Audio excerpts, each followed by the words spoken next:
اور میں ختم نبوت صلی اللہ علیہ وآلہ وسلم دے عظیم عنوان تے عظیم خطیب نو دعوت دین لگیاں للکار شہید للکار علامہ۔ اس سے پہلے تسی پنجابی خطیب سنے نے تے اے ہن اردو خطیب نے، انشاءاللہ سنو گے تے ایمان تازہ ہوئے گا انشاءاللہ۔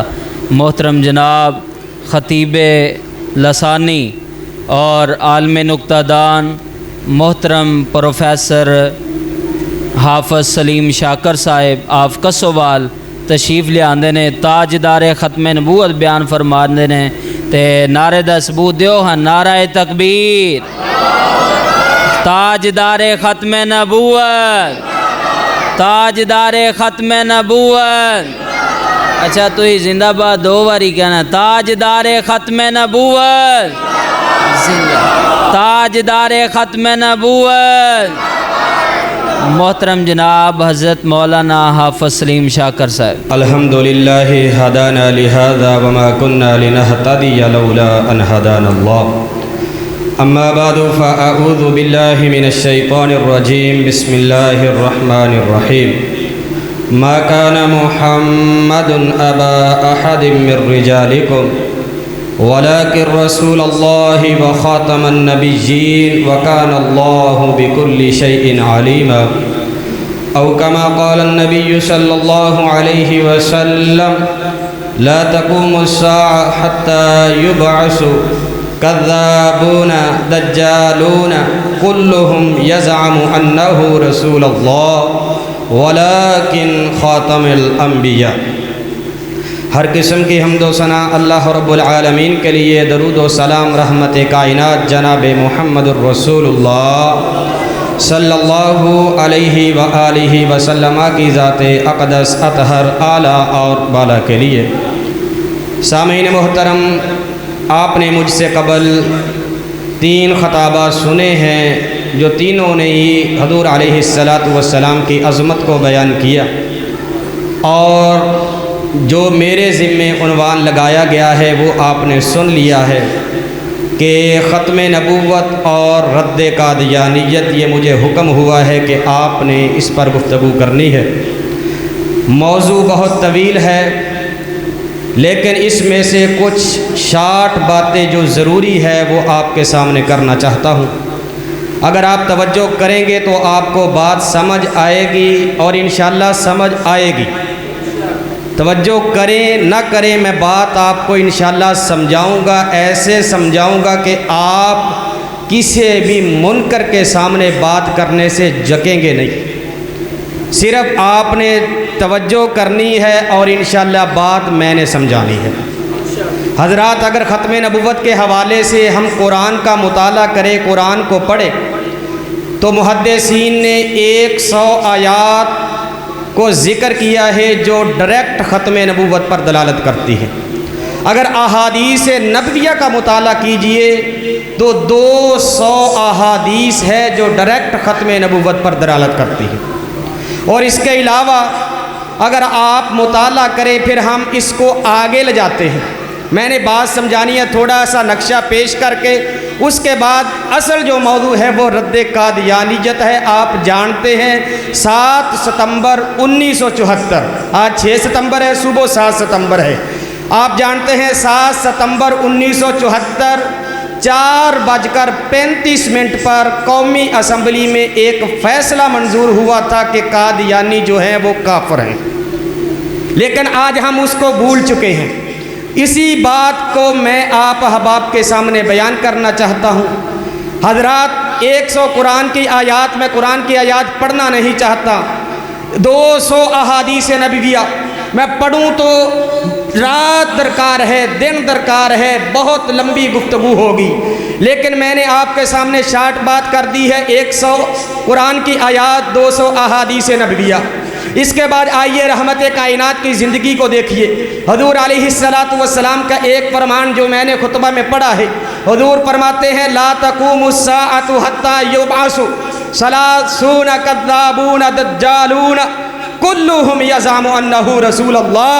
میرے بعد اس وقت تک قیامت قائم نہیں ہوگی جب تک کہ 30 جھوٹے نبوت کا دعویٰ نہ کر لے۔ ہر ایک کہے گا کہ میں اللہ کا رسول ہوں، میں اللہ کا نبی ہوں، میں اللہ کا پیغمبر ہوں۔ حضور فرماتے ہیں وَلَٰكِن رسول اللہ وخاتم الانبیاء، میں آخری رسول ہوں۔ اللہ نے ہر نبی کو ایک تاج دیا تھا، جب میری باری آئی تو اللہ نے مجھے 2 تاج عطا فرمائے، ایک نبوت والا، دوسرا ختم نبوت والا۔ حضرات ختم نبوت کا سلسلہ منقطع ہو چکا ہے، ختم نبوت کا دروازہ بند ہو چکا ہے۔ اب اگر کوئی کہے، چاہے وہ مسیلمہ کذاب ہو، چاہے وہ سجا بنت خویلد ہو، چاہے وہ اسود عنسی ہو، چاہے وہ آج کا مرزا قادیانی ہو، وہ سب کے سب جھوٹے ہیں۔ میں اپنی بات نہیں کر رہا، رحمت کائنات کا فرمان ہے۔ حضور فرماتے ہیں ثلاثون کذابون دجالون، 30 جھوٹے آئیں گے، وہ سب کے سب جھوٹے ہوں گے، وہ سارے نبوت کا دعویٰ کریں گے۔ میرے نبی کے بعد جو بھی نبوت کا دعویٰ کرتا ہے، ہم اس کو علل اعلان کہیں گے کہ تو جھوٹا ہے، تو لعنتی ہے، تو منکر ہے۔ من بدل دینہ فاقتلوہ، حتیٰ کہ حضور علیہ السلام کے فرمان کے مطابق جو نبوت کا دعویٰ کرتا ہے اور جو اس کے ساتھ کھڑا ہوتا ہے، حضور نے کہا ہے وہ واجب القتل ہے۔ اپنی بات نہیں، کوئی جذباتی بیان نہیں، حوالے کا ذمہ دار ہوں۔ اس کے بعد حضور کی زندگی کو پڑھیے۔ حضور کی زندگی میں مسیلمہ کذاب نے نبوت کا دعویٰ کیا۔ حضور علیہ السلام کے پاس آتا ہے، آ کر کہتا ہے حضور مجھے اپنے بعد نبوت لکھ کر دیجئے کہ میں آپ کے بعد ذلی بھروسی نبی ہوں۔ حضور کے پاس ایک چھڑی تھی، دن کا تھا۔ حضور نے کہا تو میرے بعد نبوت مانگتا ہے، تو میرے بعد رسالت مانگتا ہے، یہ جو میرے ہاتھ میں چھڑی ہے میں تمہیں یہ دینے کے لیے بھی تیار نہیں۔ آگے بڑھو۔ یہ حضور علیہ السلام کے پاس مسیلمہ کذاب کے 2 سفیر آتے ہیں۔ ختم نبوت کا مسئلہ کتنا اہمیت کا حامل ہے، آپ توجہ کریں۔ 2 سفیر رحمت کائنات کے پاس آتے ہیں مسیلمہ کذاب کے، بات چیت ہوتی ہے۔ حضور اس سے پوچھتے ہیں مسیلمہ کذاب کے بارے میں، کہا ہم اس کو نبی مانتے ہیں۔ رحمت کائنات نے جو جملے ارشاد فرمائے کائنات کے لوگوں، حضور فرماتے ہیں اگر سفیر کو قتل کرنا جائز ہوتا تو میں تمہیں قتل کر دیتا۔ یہ ہے ختم نبوت۔ اسی طرح حضور کی زندگی کے بعد سیدنا صدیق اکبر کے دور میں اسود عنسی کھڑا ہوتا ہے، اس کے مقابلے میں ابو مسلم خولانی رحمہ اللہ، صحابی نہیں ہے، تابعی ہے۔ ابو مسلم خولانی رحمہ اللہ اسود عنسی نبوت کا دعویٰ کرتا ہے۔ ابو مسلم خولانی رحمہ اللہ 21 سال کا نوجوان ہے، اس کے سامنے سیسا پلائی دیوار کھڑا ہوتے ہیں۔ ابو مسلم خولانی رحمہ اللہ پورا اسود عنسی کے ساتھ 40,000 کا قافلہ ہے، 40,000 اس کو ماننے والے ہیں، اور ان 40,000 کے مقابلے میں ایک 21 سال کا نوجوان کھڑا ہوتا ہے۔ نہ اپنے پاس وسائل ہے، نہ بندوقیں ہیں، کوئی چیز نہیں ہے، دل میں ایمان ہے۔ اور سیدنا ابو مسلم خولانی رحمہ اللہ ان 40,000 جھوٹوں کے سامنے علن اعلان کہتے ہیں کہ اسود عنسی تو جھوٹا ہے، میں مر جاؤں گا، کٹ جاؤں گا، حتیٰ کہ اپنی جان کا نذرانہ پیش کر کے میں تمہیں یہ سبق دے رہا ہوں کہ حضور علیہ السلام کے بعد کوئی نبی نہیں آ سکتا۔ مسیلمہ کذاب، اس کے سامنے سیدنا حبیب بن زید کھڑے ہوئے، اپنی جان کا نذرانہ پیش کیا۔ ابو مسلم خولانی رحمہ اللہ اسود عنسی کے مقابلے میں کھڑے ہوئے۔ صدیق اکبر کا زمانہ آتا ہے، سیدنا صدیق اکبر رضی اللہ تعالی عنہ۔ ذرا غور کرنا ختم نبوت والا مسئلہ کتنے اہمیت کا حامل ہے۔ سیدنا صدیق اکبر کا دور ہے، مسیلمہ کذاب بڑے عروج سے نکلتا ہے کہ میں اللہ کا نبی ہوں، میں اللہ کا رسول ہوں۔ سیدنا صدیق اکبر کا زمانہ ہے۔ سیدنا صدیق اکبر لشکر تیار کرتے ہیں، بھیجتے ہیں۔ دیکھنا ختم نبوت کی اہمیت کو سمجھنا۔ آج ہم کہتے ہیں کہ وہ بھی مسلمان ہیں، ان میں کافروں والی بات نہیں ہے۔ ذرا دیکھنا ختم نبوت کی اہمیت کو سمجھنا۔ سیدنا صدیق اکبر بھیجتے ہیں۔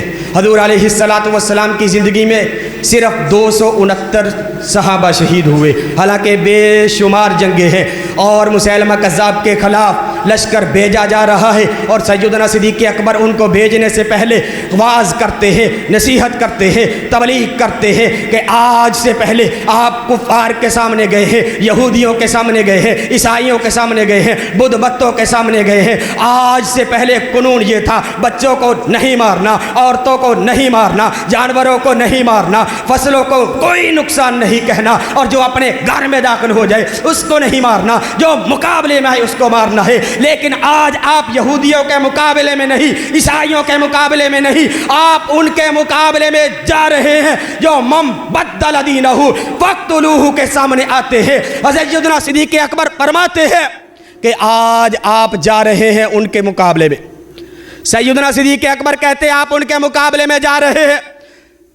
آج آپ نے ان کے بچوں کو، ان کی عورتوں کو، ان کے بوڑھوں کو، ان کے جانوروں کو، ان کی فصلوں کو سب کچھ تباہ و برباد کر دینا ہے۔ کیوں؟ وہ ختم نبوت کے مسئلے میں آڑے آئے ہیں، اور ختم نبوت کے حوالے سے ان کا موقف ہے کہ حضور علیہ الصلاۃ والسلام کے بعد کوئی نبی آ سکتا ہے، اور حضور علیہ الصلاۃ والسلام نے فرمایا تھا وہ جھوٹے ہیں، دجال ہے۔ اور سیدنا صدیق اکبر رضی اللہ تعالی عنہ نے یہ جو لشکر بھیجا ہے، اس سے پہلے بے شمار جنگیں ہیں، ان میں 269 شہداء ہیں، اور ایک جنگ جو مسیلمہ کذاب کے خلاف لڑی گئی، ختم نبوت کے حوالے سے لڑی گئی۔ نبی علیہ الصلاۃ والسلام کی ختم نبوت کے لیے 1200 صحابہ نے اپنی جان کا نذرانہ پیش کیا، جن میں سے 700 قرہ حضرات موجود تھے، یعنی قاری حضرات موجود تھے۔ 1200 صحابہ نے ختم نبوت کے لیے اپنی جان کا نذرانہ۔ اس کے بعد آگے بڑھیے، 1953 کی تحریک ہے، مرزا قادیانی نے نبوت کا دعویٰ کیا۔ 1953 کی تحریک ہے، 1953 کی تحریک چلتی ہے، اس میں 10,000 مسلمانوں نے، یہ آپ کی بات پچھلی صدی کی بات ہو رہی ہے، 1953 کی بات ہے، آج سے کوئی 70 سال پہلے کی بات ہوگی۔ 1953 کی تحریک چلتی ہے، 10,000 مسلمانوں نے اپنی جان کا نذرانہ پیش کیا۔ دیکھنا ختم نبوت کتنی اہمیت کا حامل ہے۔ 10,000 مسلمان ہے، ریڈ لائن لگا دی جاتی ہے کہ کوئی آگے نہ بڑھے، اور گولیاں مار دی جائیں گی۔ مسلمان نوجوانوں کی صفیں آتی ہے، پہلی صف کو مار دیا جاتا، دوسری صف کو مار دیا جاتا، حتیٰ کہ 10,000 مسلمانوں نے 1953 میں 10,000 مسلمانوں نے ختم نبوت کے تحفظ کے لیے، آقا علیہ الصلاۃ والسلام کی عظمت کے لیے، حضور علیہ الصلاۃ والسلام کی شان کے لیے 10,000 مسلمانوں نے اپنی جان کا نذرانہ پیش کیا۔ ریڈ لائن لگا دی جاتی ہے کہ کوئی مسجد میں نہیں جا سکتا، کوئی اللہ کا نام نہیں لے سکتا، کوئی اذان نہیں دے سکتا، کوئی نماز نہیں پڑھ سکتا۔ 1953 کی تحریک ہے، ابھی تک قادیانیوں کو کافر قرار نہیں دیا گیا۔ 1953 ہے، یہ بدبخت بدماش میدان میں اترتے ہیں، گولیوں سے مسلمانوں کو چھلنی کرتے ہیں، 10,000 مسلمانوں کو شہید کر دیا گیا۔ آواز لگائی جاتی ہے، کوئی نماز نہیں پڑھ سکتا، کوئی اذان نہیں دے سکتا، کوئی اللہ کا نام نہیں لے سکتا، کوئی ختم نبوت کی بات نہیں کر سکتا۔ نماز کا وقت ہوتا ہے، ایک نوجوان آگے بڑھتا ہے، اذان شروع کرتا ہے، اذان اللہ اکبر کہا اور اس سے گولی لگی، وہ شہید ہو گیا۔ دوسرا آگے بڑھا، اللہ اکبر کہا، شہید ہوا۔ تیسرا آگے بڑھتا، اشہد ان لا الہ الا اللہ کہا، شہید ہو گیا۔ چوتھا آگے بڑھا، اشہد ان محمد رسول اللہ کہا، شہید ہو گیا۔ پانچواں بڑھتا ہے، حی علی الصلاۃ، شہید ہو گیا۔ چھٹا آگے بڑھتا، حی علی الفلاح، شہید ہو گیا۔ ساتواں آگے بڑھتا ہے، اللہ اکبر کہا، شہید ہو گیا۔ آٹھواں آگے بڑھتا، لا الہ کہا، شہید ہو گیا۔ نوواں آگے بڑھتا ہے، لا الہ الا اللہ کہا۔ ایک اذان کو پورا کرنے کے لیے 1953 میں 9 مسلمانوں نے اپنی جان کا نذرانہ پیش کی۔ آپ کہتے ہیں ان میں کافروں والی بات نہیں ہے۔ 10,000 مسلمانوں نے 1953 میں اپنی جان کا نذرانہ پیش کیا، اور ایک اذان کو مکمل کرنے کے لیے ایک نہیں، دو نہیں، 9 مسلمانوں نے اپنی جان کا نذرانہ پیش کیا۔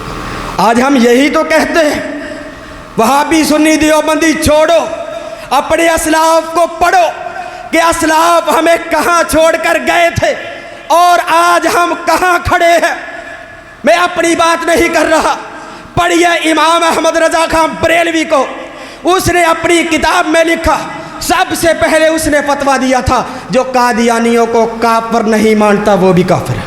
میری بات نہیں ہے، حوالے کا ذمہ دار ہوں۔ امام احمد رضا خان بریلوی جو بریلوی مقصد مکتبہ فکر کے بانی و مبانی ہے، اس نے لکھا ہے کہ جو قادیانیوں کو کافر نہ کہے وہ بھی کافر۔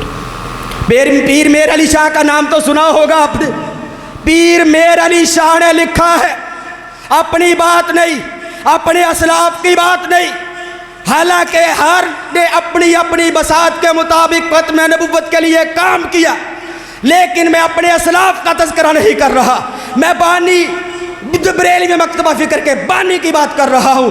اس نے کہا جو قادیانیوں کو کافر نہ کہے وہ بھی کافر، اور آگے پیر میر علی شاہ لکھتے ہیں جو قادیانیوں کو مرتد اور واجب القتل نہ سمجھے اس کو بھی قتل کر دو۔ پیر میر علی شاہ کی بات ہو رہی ہے، پیچھے احمد رضا خان بریلوی کی بات تھی۔ آگے آئیے اہل الحدیث مکتبہ فکر کے سید نذیر حسین محدث دہلوی، محمد حسین بٹالوی رحمہ اللہ میدان عمل میں نکلتے ہیں، مولانا ثناء اللہ امرسری میدان میں نکلتے ہیں، حتیٰ کہ 7 ستمبر اس سے پیچھے بہت لمبی تحریک ہے، بہت قربانیاں ہیں، حتیٰ کہ اگر ان کو شمار کیا جائے تو لاکھوں کے حساب سے ختم نبوت کے لیے قربانیاں ہیں، حتیٰ کہ 7 ستمبر 1974 کو 4:35 پر قومی اسمبلی نے ان کو کافر قرار دیا ہے۔ حالانکہ اس وقت علماء اس بات پر زور دے رہے تھے کہ یہ کافر نہیں ہے، کافر تو یہودی ہے، عیسائی ہے، نصرانی ہے، مجوسی ہے، بدھ مت ہے، ان کے لیے اقلیتوں والے حقوق ہیں، یہ مرتد ہے اور مرتد کی سزا اسلام میں واجب القتل ہے۔ لیکن اس وقت کا وزیر اعظم ڈرتا تھا کہ آپ ان کو کافر قرار دیجئے۔ اس وقت وزیر اعظم ذوالفقار علی بھٹو نے تقریباً کئی دنوں کی محنت کے بعد ان کو 4:35 پر 7 ستمبر 1974 کو قادیانیوں کو کافر قرار دیا گیا۔ آج ہم کہتے ہیں، میں اپنی بات کو ختم کرنے لگا ہوں، میں ایک شکوہ کرنے لگا ہوں سب جماعتوں سے، صرف اہل حدیث حضرات سے نہیں۔ اہل حدیث حضرات کی تاریخ اپنی ہے۔ آپ میں سے 20 مارچ 1974 کی، 20 مارچ 1987 کی تحریک، 20 مارچ 1987 چنیوڑ کی کانفرنس، اس میں شہید اسلام علامہ حبیب الرحمن یزدانی شہید رحمہ اللہ نے کہا تھا کہ ربوہ میں ایک مسجد بنائی جائے، ایک یونیورسٹی بنائی جائے، ربوہ میں ایک ہسپتال بنایا جائے، لیکن ہم نے نہیں کیا۔ میرا خیال کے مطابق 5 یا 6 سال پہلے ابھی چھوٹی سی مسجد صرف ربوہ میں بنی ہے، توحید کی ایک مسجد بنی ہے ربوہ میں۔ لیکن میں آپ سے شکوہ کرنا چاہتا ہوں اہل السنہ والجماعت سے، دیوبندیوں سے، بریلویوں سے، اور اس ویڈیو کی وساطت سے پوری دنیا کے سامنے اہل مسلمانوں کو میں شکوہ کرنا چاہتا ہوں، اپنے نوجوان خطباء کی وساطت سے جو دن رات محنت کر کے اور فی سبیل اللہ اللہ کی رضا کے لیے قرآن و سنت کا پیغام پہنچا رہے ہیں، ان کی وساطت سے میں آپ کے سامنے ان کے سامنے ایک شکوہ کر رہا ہوں۔ وہ شکوہ سننا، میرا درد دل سننا۔ آپ کہتے ہیں ان میں قادیانیوں والی بات نہیں ہے، ان میں کافروں والی بات نہیں ہے، اور ذرا سننا، دل پر ہاتھ رکھو جو بات کرنے لگا ہوں۔ اگر تیرا ضمیر جاگ گیا تو میرا سفر کرنے کا مقصد پورا ہو گیا۔ بدبخت مرزا قادیانی کہتا ہے کہ جس نے محمد الرسول اللہ صلی اللہ علیہ وسلم سے بڑھ کر کسی کو شان میں دیکھنا ہے تو مجھے دیکھ لو۔ استغفر اللہ، اس لعنتی نے لکھا ہے جس نے محمد کریم علیہ السلام کو اب شان سے بڑھ کر دیکھنا ہو وہ مجھے دیکھ لے، یہیں پر بس نہیں۔ آگے یہ بدبخت لکھتا ہے، یہ کذاب اور دجال لکھتا ہے کہ آپ حسن و حسین کی بات کرتے ہیں جو جنتی نوجوانوں کے سردار ہیں، آپ حسن و حسین کی بات کرتے ہیں، ان جیسے 100 بندے میری ہر وقت جیب میں رہتے۔ یہ اس بدبخت نے لکھا ہے، مرزا قادیانی نے، لیکن ہمیں پتہ نہیں ہے جو کام ہم نے کرنا تھا وہ ان بدبختوں نے کیا۔ میرا شکوہ سننا، اس سے آگے ایک اور لفظ ہے، میرا ضمیر اجازت نہیں دیتا کہ میں وہ دکھڑے وہ شکوے آپ کے سامنے رکھوں، میرا ضمیر اجازت نہیں دیتا۔ وہ بدبخت لکھتا ہے، روحانی خزائن میں لکھتا ہے بدبخت، کہ میں نے خواب میں دیکھا ہے کہ میں سیدہ فاطمہ الزہرا سلام اللہ علیہا کی گود میں سر رکھ کر سویا ہوں۔ استغفر اللہ، اس سے بڑا بھی کوئی بدبخت اور کافر ہے؟ آپ کہتے ہیں کہ ان میں کافروں والی بات نہیں ہے۔ جو کام ہم نے کرنا تھا، جو ہمارے اسلاف 1987 میں کہہ گئے تھے کہ یہاں پر یونیورسٹی بنائی جائے، یہاں پر ہسپتال بنایا جائے، یہاں پر اچھے سے اچھا ہاسٹل بنایا جائے، ہم نے وہ کام نہیں کیا۔ آج بھی میں اس نوجوان کو جانتا ہوں، ضلع جنگ کی دھرتی ہے، میں وہاں پڑھا ہوں۔ آج بھی میں اس نوجوان کو جانتا ہوں جو میٹرک میں پاس ہوا، اچھے نمبر لے کر پاس ہوا، قادیانی اس کے پاس پہنچے ہیں، اسے کہتے ہیں کہ میں تیرے گھر کا خرچہ بھی ہم کریں گے اور تیری تعلیم کا خرچہ بھی ہم کریں گے اور تجھے لندن تک لے کر جائیں گے اور تیری پڑھائی کا خرچہ اٹھائیں گے۔ صرف ایک بچے کی پڑھائی کی خاطر سارا کا سارا خاندان قادیانی۔ اور کہاں بھائیوں نمازیں؟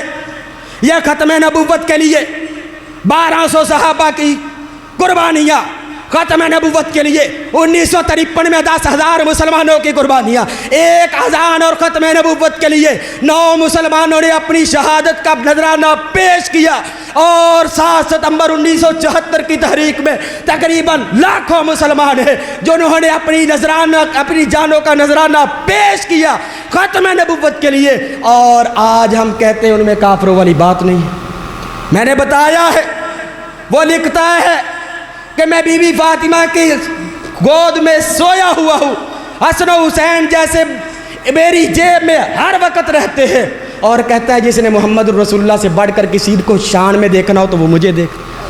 استغفر اللہ، آپ بتاؤ کہ یہ کافر ہے یا نہیں؟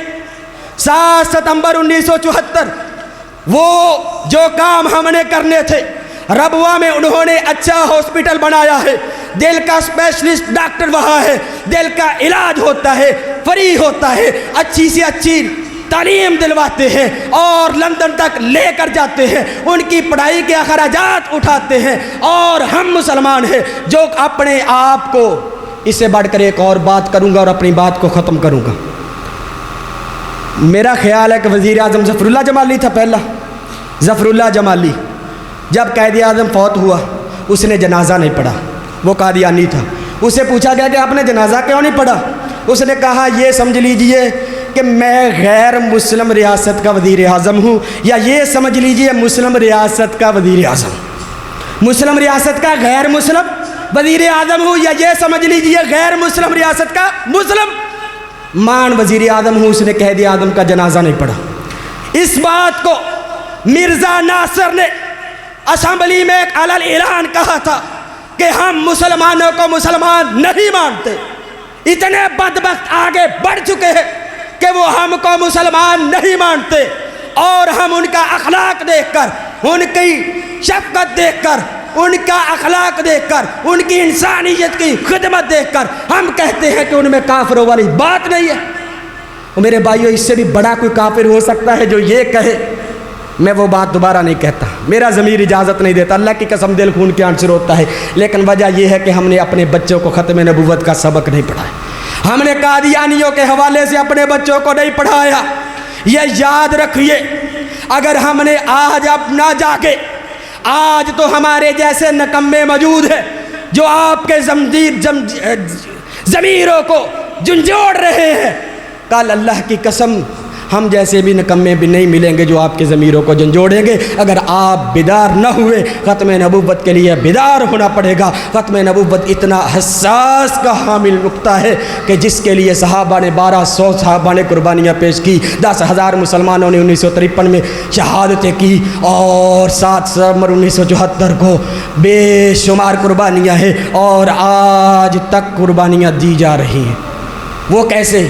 وہ آپ سمجھیں گے، سوشل میڈیا کا زمانہ ہے، آپ دیکھیں کہ ہر پلیٹ فارم پر اچھی سے اچھی جگہ پر وہ پہنچے ہوئے ہیں اور ہم کو کافر کہہ رہے ہیں اور ان کے حکم ہم پر لاگو ہو رہے ہیں۔ وجہ یہ ہے کہ ہم نے مسجد صرف نماز کے لیے رکھ دی ہے۔ کیا وہ پہنچتے ہیں جس کے اچھا رزلٹ ہوتا ہے؟ کیا پورا گاؤں مل کر ایک ایسا بچہ تیار نہیں کر سکتا جو اسمبلی میں پہنچے، جو اعلیٰ تعلیم حاصل کر کے جج کے منصب پر پہنچے، جو اعلیٰ تعلیم حاصل کر کے جنرل اور کرنل بنے، ہر اونچے عہدے پر وہ اپنی کمائی کا 10% حصہ، ہم 1% دینے کے لیے تیار نہیں۔ ہم آئے ہیں اپنے خرچ پر آئے ہیں اور ہم 1 روپیہ دینے کے لیے تیار نہیں، اور ہم مسلمان ہیں۔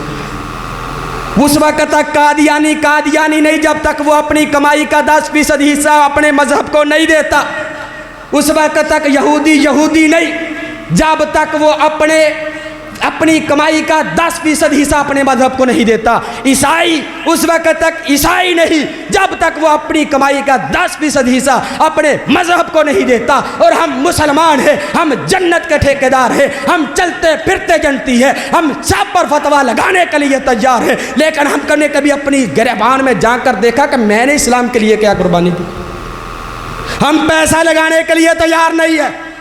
وہ اپنی کمائی کا 10% حصہ اپنے مذہب کو دے رہے ہیں۔ اور میرے بھائیوں، پورا گاؤں مل کر ایک بچے کی تعلیم کا اخراجات اٹھا سکتا ہے، اس کو اعلیٰ تعلیم دلوا کر آپ اچھے منصب پر پہنچائے۔